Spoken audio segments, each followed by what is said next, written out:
Salve, salve, gente boa, eu sou o professor Euclides, essa é a Escola Teófilos. Bem-vindos ao nosso canal. Você que está chegando agora, não deixe de se inscrever e deixar o seu gostei, seu não gostei, e partilhar à vontade, partilhar com todos os seus grupos, grupo de família, grupo de estudo, grupo catequético, não importa. Vamos fazer com que esse vídeo chegue cada vez mais e que possa ser uma ferramenta de estudo para todos aqueles que buscam conhecer a Sagrada Escritura. Bom, estamos na 19ª lição, estamos fazendo um comentário hoje sobre Apocalipse 16. Apocalipse 16, que dentro do septenário dos cálices, ele vai revelar uma chave de leitura. Uma chave de leitura que vai nos dar uma visão do Antigo e do Novo Testamento dentro do Apocalipse. Eu já havia falado isso há um tempo atrás e é muito importante. O Apocalipse são ciclos, são ondas de uma mesma reflexão sobre a história da salvação. Então, vamos fazer isso nesta aula de hoje. Não vou fazer isso antes de agradecer a todos os nossos colaboradores, de maneira especial aqueles que fazem isso de maneira formal, mas também aqueles que fazem de maneira informal, através do Pix, através de uma colaboração por depósito, não importa, não importa. Muito obrigado. Você está colaborando com essa nossa obra de evangelização. Muito obrigado. Tá bom? Gente boa. Então, como disse, nós vamos fazer o nosso estudo dentro do Apocalipse 16. O que fala? As grandes e maravilhosas ações de Deus, o maravilhoso sinal. Esse podemos assim dizer que é o enredo deste capítulo. Esse capítulo ele traz algo muito importante. É a complementação de uma lição perfeita. Uma lição que tende a mostrar para o homem que Deus, dentro da sua dinâmica, ele avisa, ele ensina, ele instrui, ele exorta. Talvez é um questionamento seu que você sempre talvez se fez, eu já me fiz, quantos já fizeram isso no decorrer da história? Tá bom. Deus é misericordioso, mas tem certas coisas que é necessário que Deus aplique também a sua justiça. Porque avisa-se, exorta-se, ensina-se, mas não há mudança, não há transformação. As pessoas são renitentes em fazer o mal. Então, como fazer isso? Isso em várias esferas. Na esfera social, na esfera econômica, na esfera política. E aí, como é que fica? O Apocalipse, no capítulo 16, faz uma grande reflexão sobre isso, porque o septenário dos cálices, das taças, como queiram chamar, ele é uma repercussão das trombetas. A trombeta é um instrumento que serve para proclamar aquilo que a gente vê nos filmes quando chega a autoridade. E as taças, qual é o significado das taças? A taça já não é algo que está sendo proclamado, é algo que entra na nossa vida, é algo que é invasivo, ou seja, é algo que me faz ingerir. Dois caminhos nós temos aqui. Eu vou ingerir algo que vai me curar, ou eu vou ingerir algo que vai me alimentar, ou eu vou ingerir algo que vai me destruir. Então, o septenário das taças em contraposição, nem digo o que é contraposição, é complementação ao septenário das trombetas, vai fazer isso. Cada cálice repercute um aviso. Cada cálice repercute um anúncio da trombeta. Então, isso é muito importante. É a chave de leitura deste capítulo. Então, estou sendo muito objetivo nesse início aqui, porque ao tratarmos do livro do Apocalipse, como eu já disse na introdução e venho dizendo, o livro do Apocalipse ele é um grande mosaico. E nesse grande mosaico, se nós não temos foco naquilo que nós queremos dizer, nós podemos se perder. Muitas pessoas já fizeram isso no decorrer da história. Usaram o Apocalipse para dizer coisas que ele nunca disse. Então, estou sendo muito objetivo. O septenário das taças está em complementação ao septenário das trombetas. A trombeta avisou. Agora, o septenário, ele é invasivo. Ele é o cumprimento de um aviso. Se você mudar, ok. Se você não mudar, o vinho da ira está aí. Então, ele pode ser, as taças podem trazer a cura, podem trazer o remédio, podem trazer a consumação de um tempo. E essa intervenção definitiva de Deus é a marca de uma distinção. Julga, salva, julga aqueles que se opõem a ele e salva aqueles que acolhem. É nesse enredo, é neste contexto, meus caros alunos, que o capítulo 16 se insere. Primeiro versículo, ouve, novamente, está ouvindo o quê? Algo que foi proclamado. Foi proclamado quando? No soar da trombeta. Ouvi então uma voz forte saindo do templo, dizia aos 7 anjos, ide, derramai sobre a terra as 7 taças, os 7 cálices da ira de Deus. A fórmula usual é ouvir. E aí vocês já entenderam agora o porquê ouvir. Porque está em contraposição à proclamação das trombetas, ao aviso, à exortação. E o septenário começa com esse ouvir. É a partida da transcendência divina. Vem o comando para realizar um gesto simbólico. Então, ouvir o mandato que eu vou fazer. São fórmulas muito semelhantes. E aí nós vamos ter o vinho da ira, nós vamos ter o tonel da ira, nós vamos ter o tonel do vinho da ira, o cálice da ira. Então são várias expressões que vão dizer exatamente a mesma coisa. Apocalipse 14, versículo 8 e versículo 10. Outro anjo seguiu, dizendo, caiu a grande Babilônia, por ter dado de beber a todas as nações o vinho de sua imundície. Então, aqui o vinho do veneno, o veneno que mata. Versículo 10. Há de beber também o vinho da cólera. Se você deu o veneno para matar as nações, agora você vai beber o vinho da justiça. O vinho puro, derramado no cálice da ira, será atormentado pelo fogo e pelo enxofre diante dos santos anjos e do Cordeiro. Ou seja, a justiça vai se fazer. Aquela justiça que foi anunciada, que foi proclamada, agora ela se cumpre. Apocalipse 16, 19. Grande cidade foi dividida em 3 partes. E a cidade das nações caíram. E Deus lembrou-se da grande Babilônia para dar de beber o cálice do vinho de sua ira ardente. Apocalipse 18. Porque todas as nações beberam o vinho da ira de luxúria, pecaram com ela, os reis da terra, os mercadores da terra, enriqueceram com o excesso de seu luxo. Então, o cálice da ira, o tonel da ira, o tonel do vinho da ira, o cálice da ira, todos eles, dentro dessa lógica, eles são o cumprimento de um aviso. O aviso das trombetas agora se cumpre e aí a justiça se faz. O termo ira, ele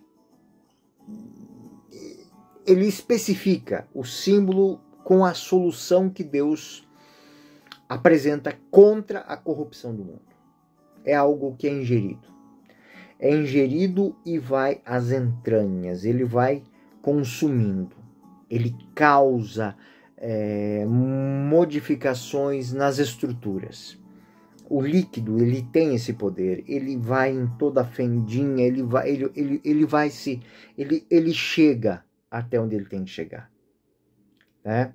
Se nós pingarmos uma gota de um líquido colorido num tecido, ele vai impregnando o tecido até tomar o tecido. Ele vai mergulhando nas medulas, nas fibras, ele vai tomar. Então, esta é a condição deste cálice, o que ele produz. Apocalipse 16, 2. O primeiro, portanto, pôs-se a derramar o seu cálice sobre a terra, e formou-se a úlcera atroz, maligna nos homens, que tinham o sinal da besta, que se prostravam diante dela, diante de sua imagem.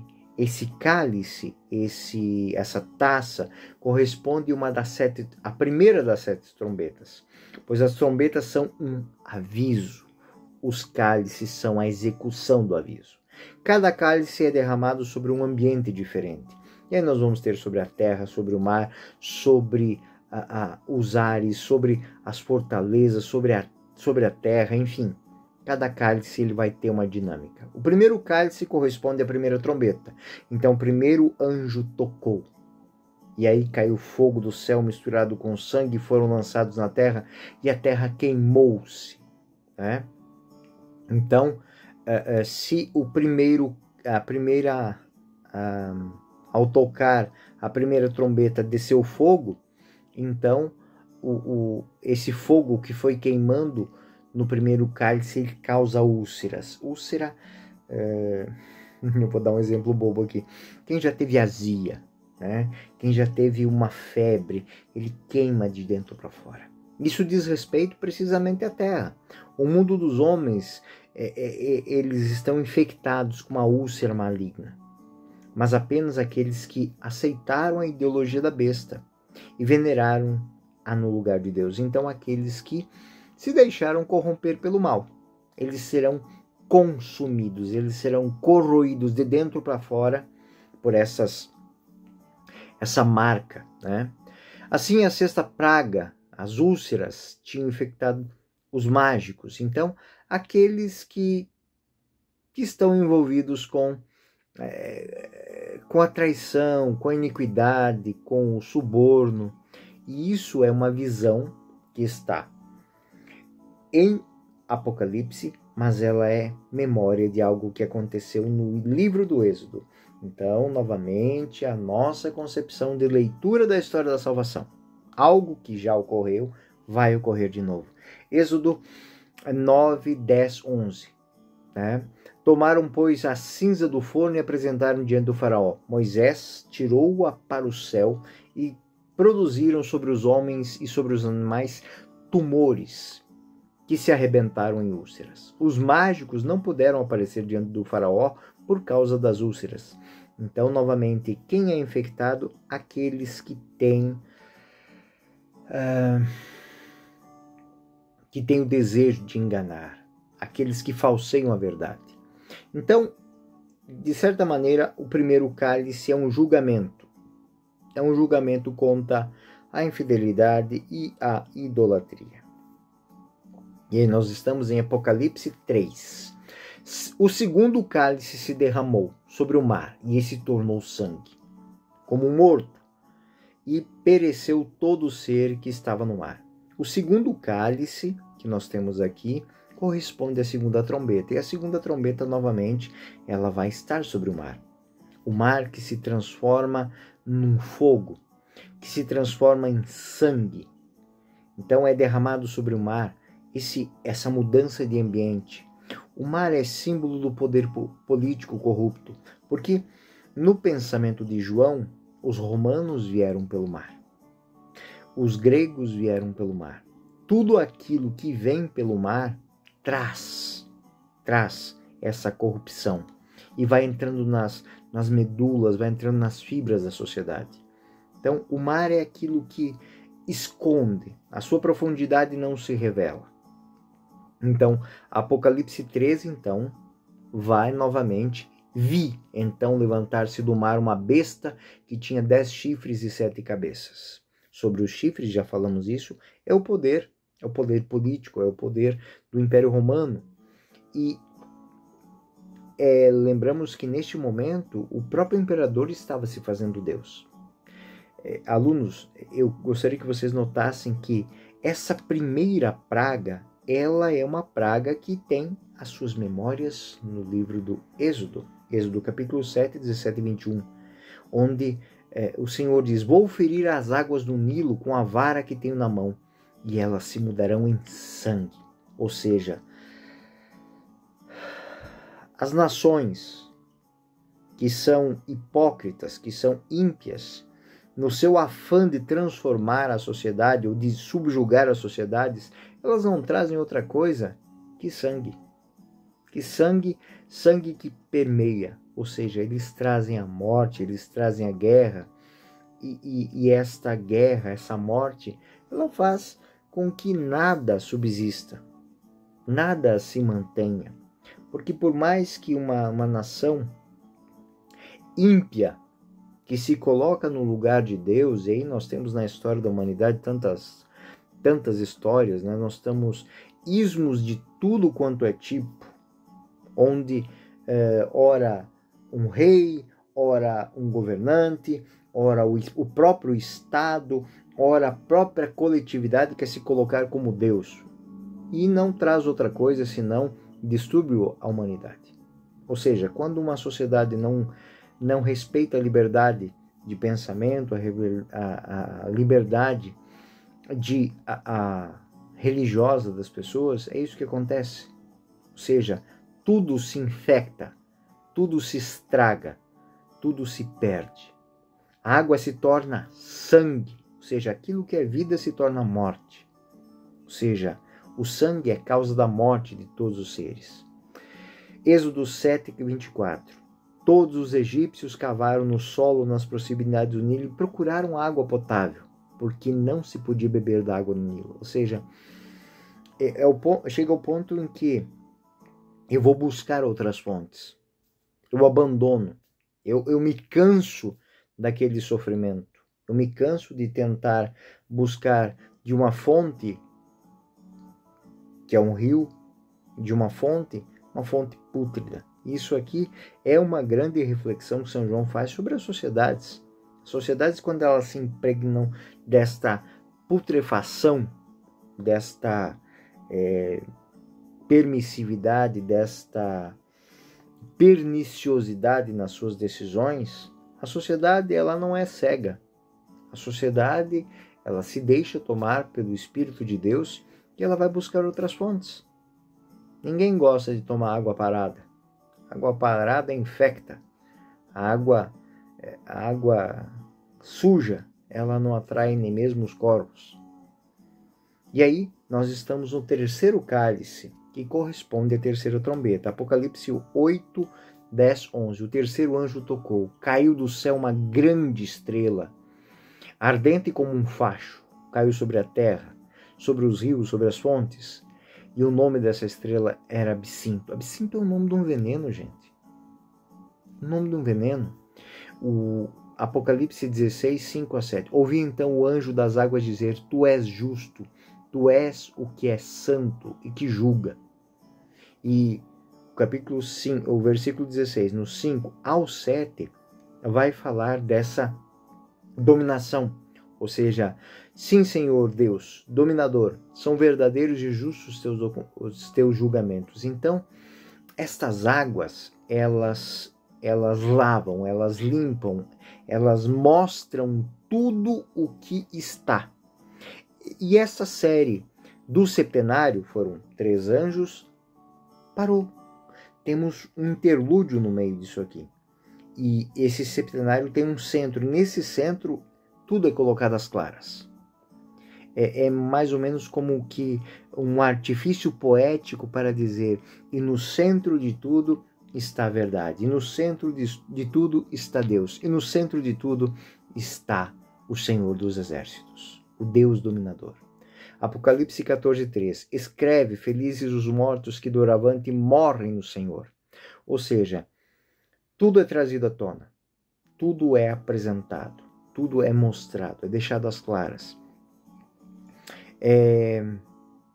O terceiro anjo, Apocalipse 19, ele traz um hino de vitória. Aleluia, o nosso Deus, a salvação, a glória e o poder. Ou seja, diante de Deus, nada se mantém. O nome de Miguel, do arcanjo Miguel, é quem como Deus. Então essa manifestação deste aleluia, dessa marca que faz-se ouvir no tempo, no espaço. Eu ouvi, eu senti. A trombeta que ecoou foi ouvida, foi compreendida. E aqueles que não ouvem, eles são condenados não a beber a água, mas beber o sangue. E o sangue lhes traz a morte. Isso é uma visão que está lá no livro de Isaías, Isaías 49, 26. Farei teus opressores comerem sua própria carne. Eles se embriagarão do seu próprio sangue. Aqueles que derramam o sangue dos fiéis beberão o sangue de si próprio.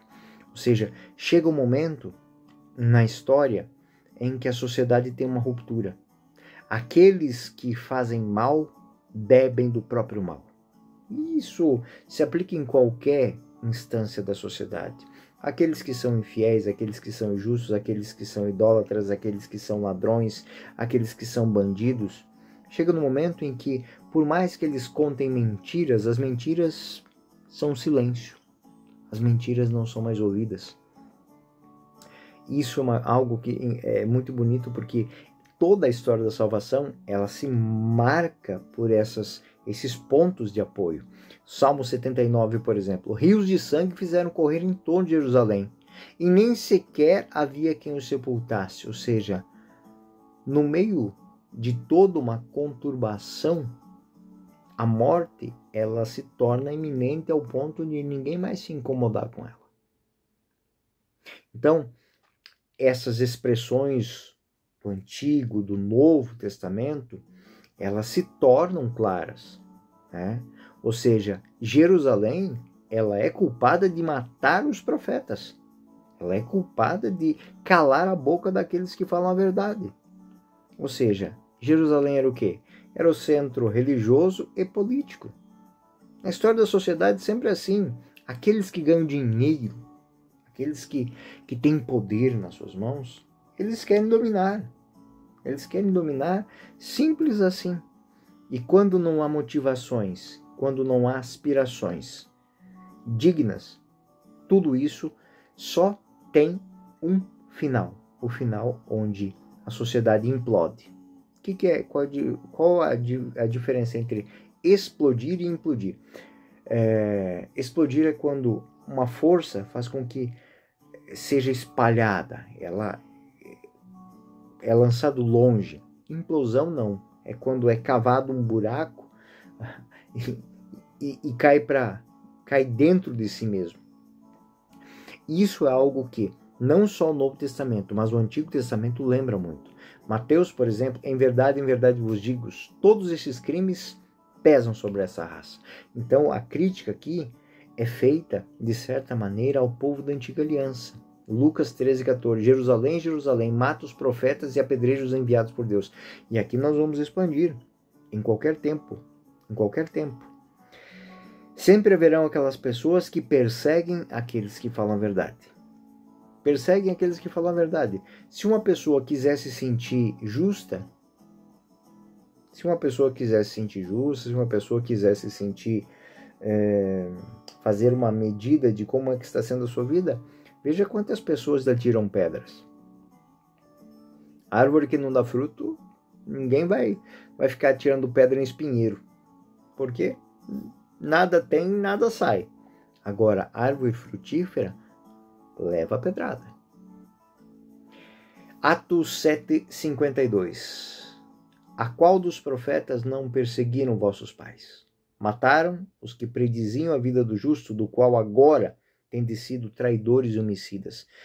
Tessalonicenses, São Paulo vai falar também, 1 Tessalonicenses 2:15. Aqueles judeus que mataram o Senhor Jesus, que nos perseguiram, que não são do agrado de Deus, que são inimigos de todos os homens. Essas são as pessoas que são configuradas a esse absinto, aquelas pessoas tóxicas, aquelas pessoas que fazem mal. Todo sangue inocente é derramado sobre a terra, depende e é culpa dessas pessoas. Desde o sangue de Abel ao sangue do último dos profetas, eles fazem uma contraposição assim, do sangue de Abel ao sangue de Zacarias, todos que causam essa morte por injustiça, por perseguição, são culpados.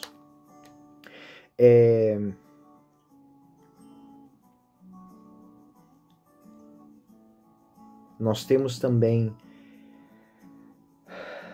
o altar como testemunha. O altar, ele se coloca como testemunha. São tantas vítimas, são tantas pessoas que são sacrificadas por falarem a verdade, por darem testemunho da verdade, que o próprio altar se revolta. Por que tanto sangue? O altar se faz ouvir. Apocalipse 16:7. Ouvi o altar dizer: sim, Senhor. Deus dominador, são verdadeiros e justos os teus julgamentos. Ou seja, se Deus está julgando aqueles que fizeram mal pelo mal que fizeram, ele é justo em fazer isso porque foi muito sangue derramado. É muito sangue de inocente. Se olharmos para a história da salvação, quantas pessoas morreram fazendo bem? Quantas pessoas foram colocadas como bucha de canhão para manter o status quo de muita gente? Então essa é a grande reflexão que São João quer fazer. Que olhando para a história da salvação, não existe uma única alma de justo que não foi perseguida. Não existe uma única alma de inocente que não foi trucidada, que não foi perseguida. Porque a verdade, o bem, a justiça incomodam aqueles que querem ganhar dinheiro. Então, um tom sacrificial, ou seja, este sacrifício, ele brada aos céus. Os que sofrem a fome das pessoas causadas pela iniquidade, pela mentira, pela ganância. E muitas pessoas sofreram tanto e passaram tanto sufoco na vida sem saber que estavam sendo enganadas. Quantas foram as pessoas que venderam tudo o que tinham para comprar um remédio que não existe? Quantas pessoas venderam tudo que tinha para encontrarem a salvação que não é vendida? Quantas pessoas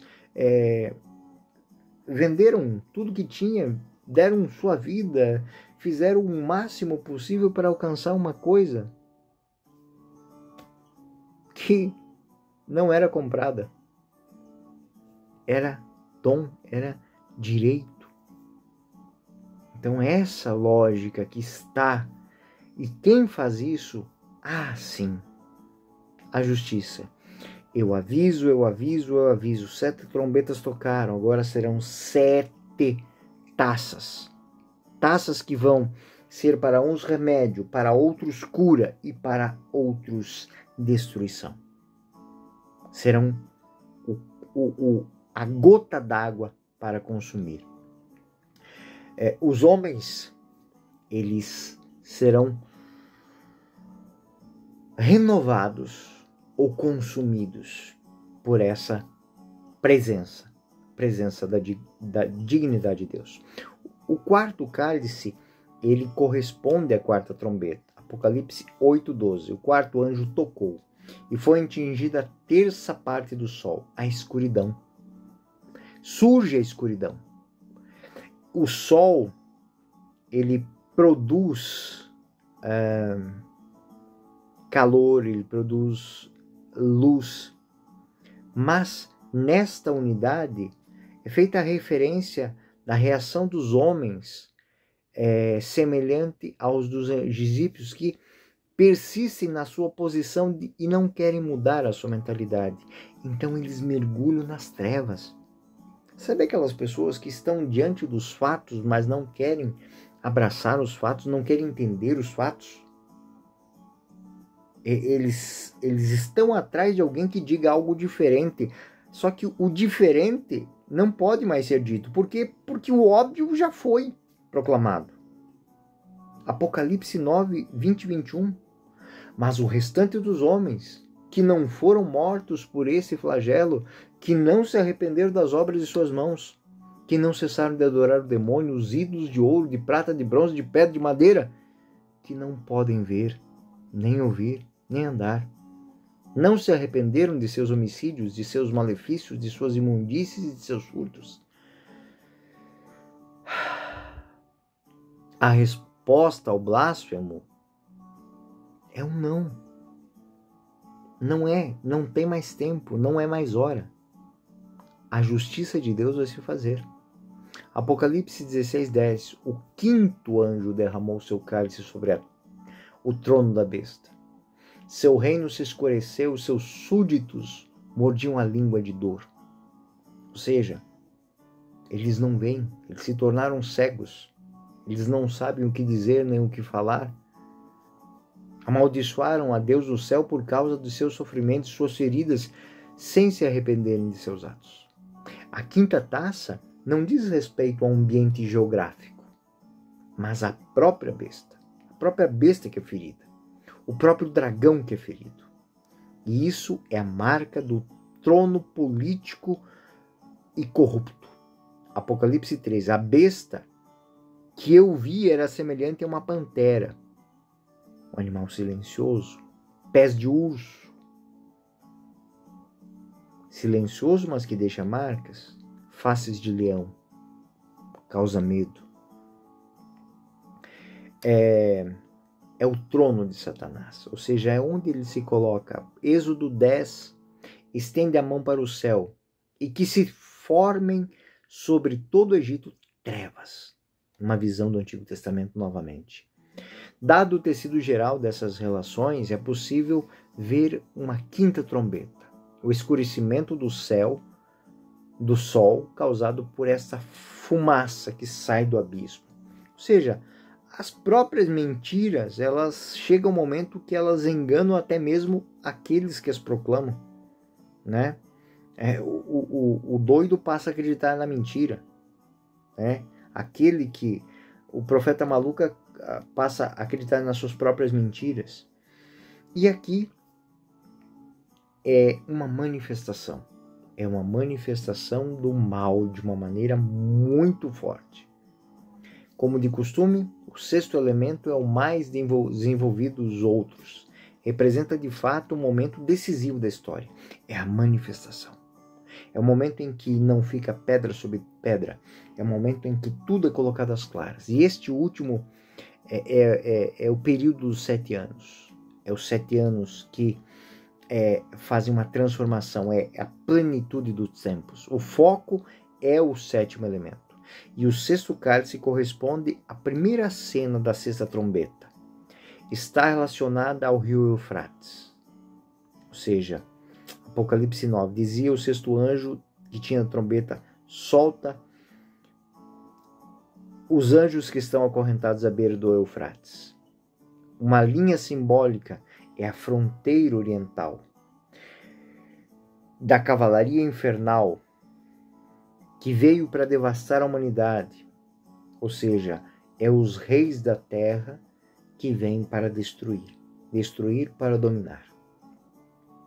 E esta fórmula da visão é introduzida por outra cena, ou seja, da boca desse animal infernal saem os sapos, que são uma alusão à praga do Egito, que além do rio ter se tornado podre, do rio ainda surgiram animais que levavam essa pestilência para todos os campos, para todos os lugares, e ferem as pessoas, porque são esses sapos, essas rãs, como emissários demoníacos que trazem esta imagem da besta.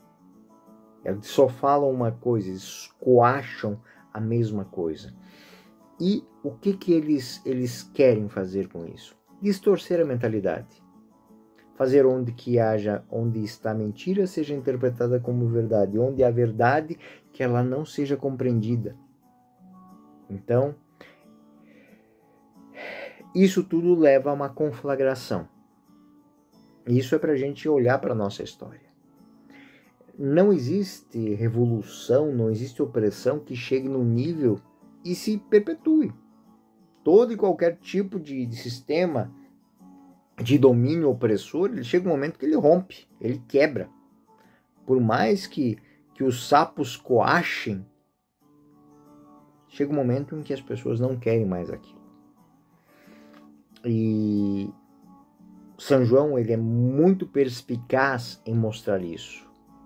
É o dia escatológico, o dia da ruptura, da quebra do selo, onde tudo será entendido. É o grande dia da ira, onde nada que não seja verdade vai subsistir.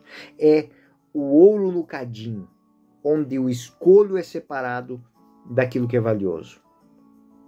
É muito bonito porque a palavra que é usada é o sínago, ou seja, eles conspiram, eles se reúnem para tramar contra Deus. E Deus se manifesta. Atos 4, 27 e 28.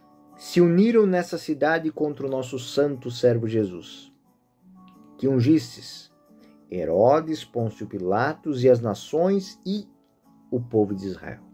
Todos se reuniram para atacar. O Salmo 2 também lembra isso.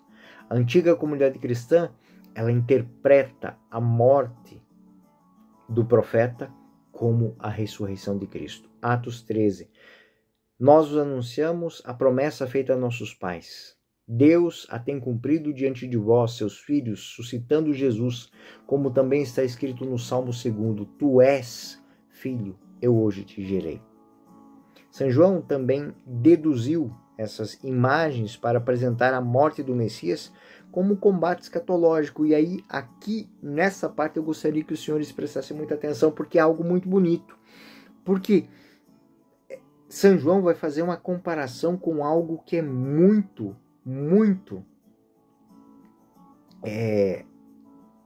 sutil. Apocalipse 16:15. Eis que venho como ladrão. Feliz aquele que vigia e guarda as suas vestes para que não ande nu. Esse verso, de repente, ele interrompe o discurso do Apocalipse 16. E ele faz o quê? Ele mostra que Deus chega sem avisar. O Cristo ressuscitado, presente no trabalho da igreja, ele se manifesta. Ele se manifesta e quando eu menos espero, eu sou tomado por isso. Apocalipse 2, 5 e 16.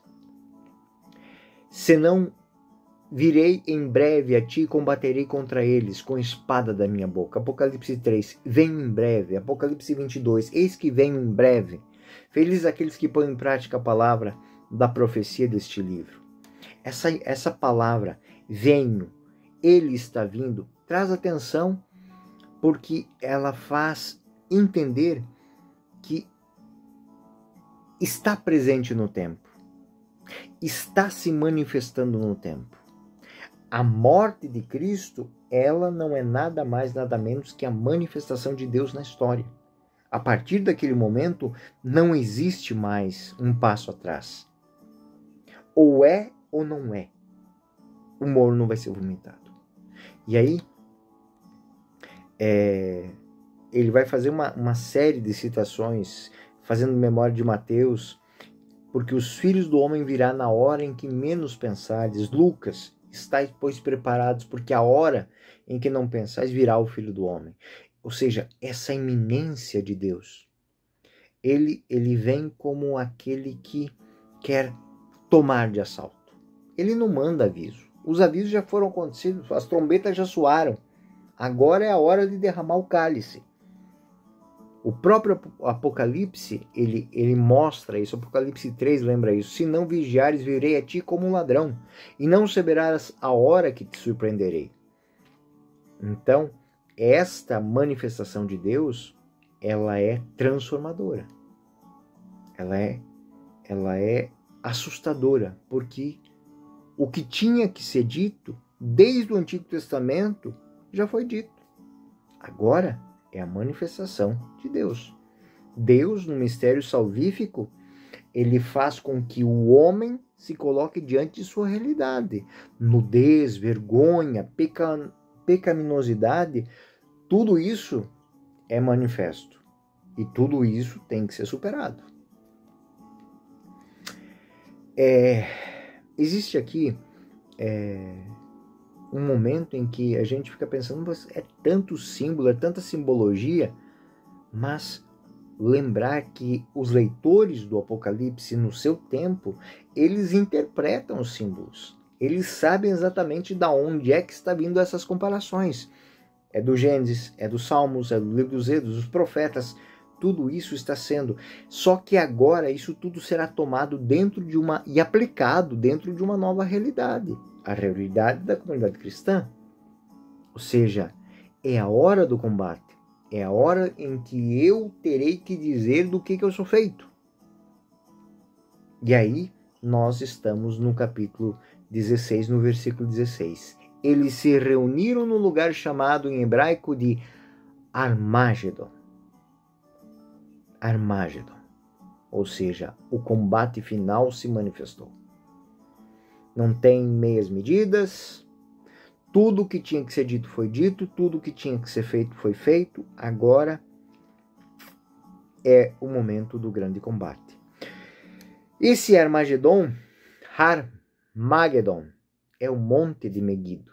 E aí é muito bonito que aqui começam a surgir as comparações. O que aconteceu no monte de Megido, no Armagedon? Em 609, um dos maiores reis que Israel viu, um rei justo chamado Josias, ele morreu. Ele morreu transpassado por flechas que foram lançadas pelos assírios. E ele sai ferido dessas flechas e é levado e morre em Jerusalém. Lá ele é sepultado, lá está seu túmulo. Parece com alguma coisa? Transpassado. No combate ele é transpassado, ele é ferido mortalmente. E ele é levado para Jerusalém e ele é sepultado lá. Então, ele é sepultado, ele é ungido, ele é aclamado rei no lugar de seu pai. Então, essa comparação ela se tornou tradicional para dizer que Jerusalém é o local do trono do rei. E aí, nós temos segunda Crônicas 3:25 vai falar assim: arqueiros dispararam contra o rei Josias. Então o rei disse à sua gente: elevai-me, pois estou ferido gravemente. E eles levaram para Jerusalém e lá ele morreu. Então, o profeta Zacarias vai dizer que ele foi perfurado, ele foi transpassado. Né? E eles choram por Josias, que é transpassado em Megido. Que ele sofre na sua... eles lamentam pelo sofrimento do rei. Precisamente, esse oráculo de Isaías, ele é citado por João sobre a morte de Cristo. João 19:37. E diz em outra parte da Escritura, olharão aquele que transpassaram e vão chorar. Onde é retomado o início do Apocalipse, todos os olhos verão aquele que transpassaram. Apocalipse 1:7. E aí existe uma alusão gloriosa à vinda de Cristo, à vinda do Quírios.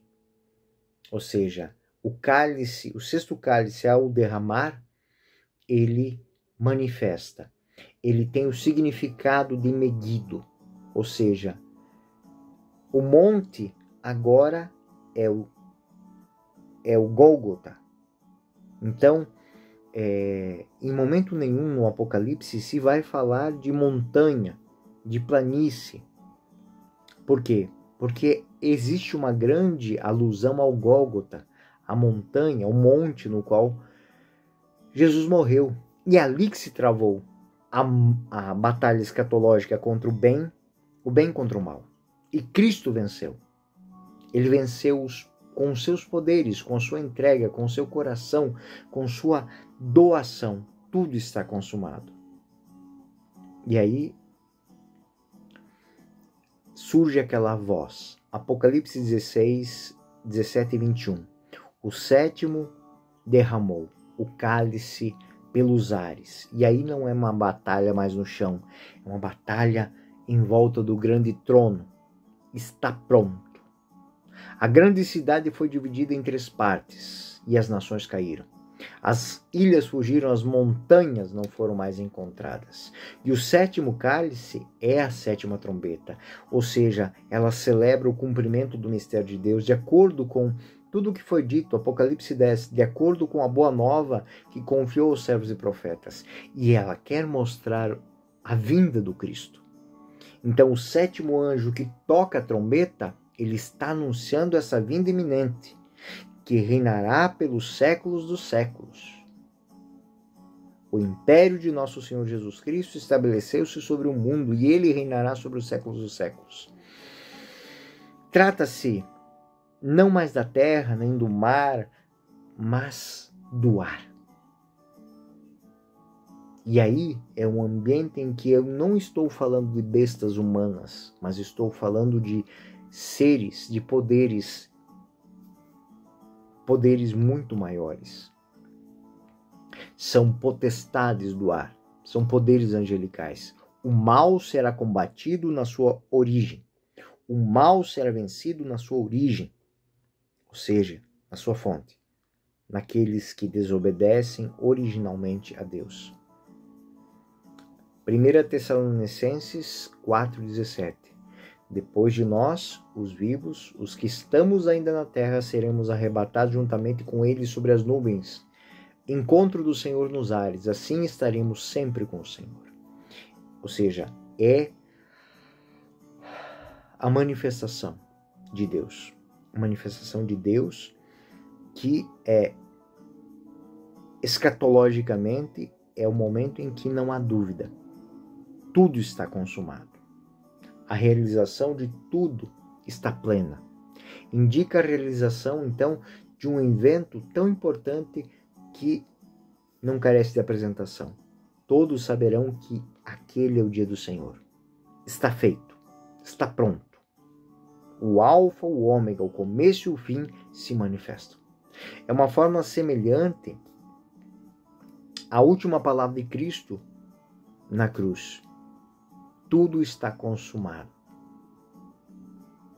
Telelestai. E inclinando a cabeça, entregou o Espírito.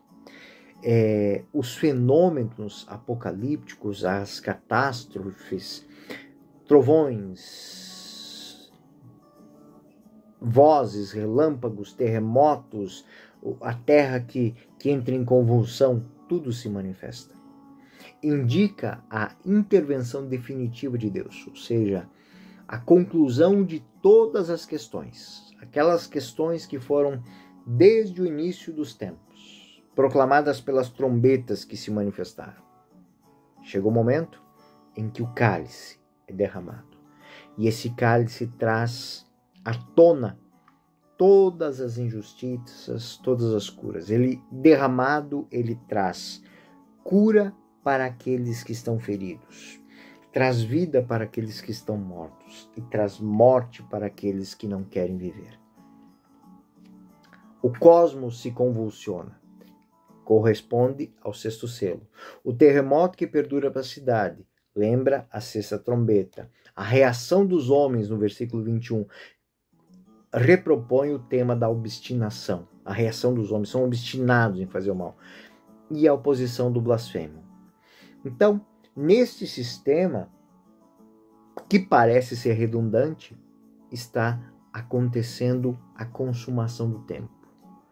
Está acontecendo a manifestação de Deus. A Babilônia é vencida, ou seja, o reino do mal é vencido. E aí, um anjo que já havia antecipado uma queda, Apocalipse 14:8, caiu a grande Babilônia, por ter dado de beber a todas as nações do vinho de sua imundície desenfreada. E a partir de agora, meus caros alunos, teremos a última sessão do Apocalipse, que desenvolve extensivamente seus motivos de reflexão na história. Ou seja, a história agora será... O livro foi aberto. Então, nós vamos entender como é que se dará essa manifestação de Deus na história. E este é o tema da nossa próxima aula. Eu sou o professor Euclides, dessa Escola Teófilos. Muito obrigado por ter deixado eu entrar na sua casa hoje com mais esta página do livro do Apocalipse. Até a próxima. Fiquem com Deus.